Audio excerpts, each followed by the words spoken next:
Hi friends, welcome back to my channel. ഇന്നത്തെ നമ്മുടെ special ഒരു മുരിങ്ങാക്കായ കറിയുടെ റെസിപ്പിയാണ്. ഇത് ചോറിൻ്റെ കൂടെയും ചപ്പാത്തിൻ്റെ കൂടെയൊക്കെ കഴിക്കാൻ നല്ല ടേസ്റ്റിയാണ്.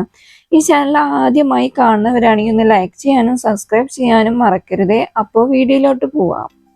ഒരു കടായിലോട്ട് കുതിർത്തി വെച്ച് പരിപ്പ് ഇട്ട് കൊടുക്കുക. ഇത് ഞാൻ പരിപ്പ് നല്ലവണ്ണം കഴുകിയിട്ട് നല്ല വെള്ളത്തിലാണ് ഞാൻ അരമണിക്കൂർ കുതിർത്തിയെടുത്തത്. 58 ml ഒരു കപ്പാണ് പരിപ്പ് എടുത്തിട്ടുള്ളത്. ഇനി അതിലോട്ട് തക്കാളി കട്ട് ചെയ്തത് ഇട്ട് കൊടുക്കുക. ഒരു മീഡിയം സൈസ് തക്കാളിയാണ് ഞാൻ എടുത്തത്. ഒരു 3 പച്ചമുളകും കട്ട് ചെയ്തിട്ട് ഇട്ട് കൊടുക്കുക. ഇനി ഇതിലോട്ട് 1/2 ടീസ്പൂൺ മഞ്ഞൾപ്പൊടി, ആവശ്യത്തിന് വേണ്ട വെള്ളമൂടെ ചേർത്തിട്ട് നല്ലപോലെ ഒന്ന് മിക്സ് ചെയ്യാം. ഇനി ഇതൊന്ന് വേവിച്ചെടുക്കാം.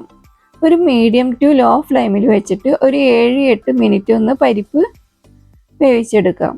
ഒരു 3/4 ഭാഗം പരിപ്പ് വെന്തതിന് ശേഷം ഇതിലോട്ട് മുരിങ്ങാക്കായ ഇട്ട് കൊടുക്കാം. ഞാൻ 4 തണ്ട് മുരിങ്ങാക്കായയാണ് ഞാൻ എടുത്തിട്ടുള്ളത്. ഇത് ഇളം മുരിങ്ങാക്കായ ആയതുകൊണ്ടാണ് ഞാൻ 4 തണ്ട് എടുത്തിട്ടുള്ളത്. ഇനി അതൊന്ന് നല്ലപോലെ ഒന്ന് മിക്സ് ചെയ്യാം.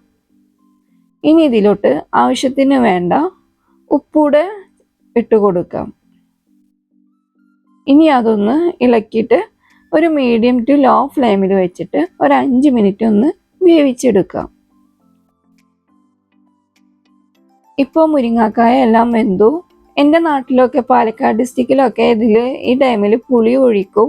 തൃശ്ശൂർ ഡിസ്ട്രിക്റ്റിൽ ഇതിൽ പുളി ഒഴിക്കാറില്ല. ഇനി ഇതിന് അരപ്പ് റെഡിയാക്കാം. ഒരു കപ്പ് തേങ്ങ, 230 ml കപ്പിലാണ് ഞാൻ ഒരു കപ്പ് എടുത്തത്. 1/4 ടീസ്പൂൺ ചെറിയ ജീരകം, ഒരു 4 അല്ലി ചെറിയ ഉള്ളി, ആവശ്യത്തിന് വേണ്ട വെള്ളം ചേർത്തിട്ട് ഒന്ന് നല്ലപോലെ ഒന്ന് അരച്ചെടുക്കാം. ഇനി ഇതിലോട്ട് അരപ്പ് ഒഴിച്ചു കൊടുക്കാം. നല്ലപോലെ ഒന്ന് മിക്സ് ചെയ്യാം. ഈ ടൈമിൽ ഉപ്പില്ലെങ്കിൽ ഒന്ന് ഉപ്പിട്ട് കൊടുക്കാൻ ശ്രദ്ധിക്കണം. ഇപ്പോൾ കറി ഒന്ന് തിളച്ച് വന്നു. കൂടുതൽ തിളച്ച് മറിയേണ്ട ആവശ്യമില്ല. ഇതുപോലെ തിളച്ചാൽ മാത്രം മതി. ഇനി ഫ്ലെയിം ഓഫ് ചെയ്യാം. ഇനി താളിപ്പ് റെഡിയാക്കാൻ ഒരു പാനിലോട്ട് 1 ടീസ്പൂൺ വെളിച്ചെണ്ണ ഒഴിച്ചു കൊടുക്കാം. എണ്ണ കുറച്ച് കട്ട പിടിച്ച് വന്നിട്ടുണ്ട്. ഇവിടുത്തെ തണുപ്പ് കാരണം എണ്ണ ചൂടായതിന് ശേഷം ഇതിലോട്ട് ഒരു 1/4 ടീസ്പൂൺ കടുക് ഇട്ടിട്ട് ഒന്നൊന്ന് പൊട്ടിച്ചെടുക്കാം.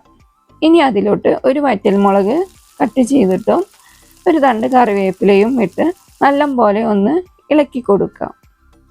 ഇനി താളിപ്പ് കറിയിലോട്ട് ഒഴിച്ചു കൊടുക്കാം.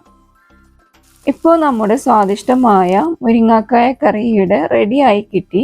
നിങ്ങളും ഇതുപോലെയാണോ വെക്കാറ്? നിങ്ങൾ വെക്കുന്ന രീതി എങ്ങനെ കമൻറ്റ് ബോക്സിൽ അറിയിക്കണേ. ഈ വീഡിയോ എല്ലാവർക്കും ഇഷ്ടപ്പെട്ടാൽ എല്ലാവരും like and share, subscribe. Thank you.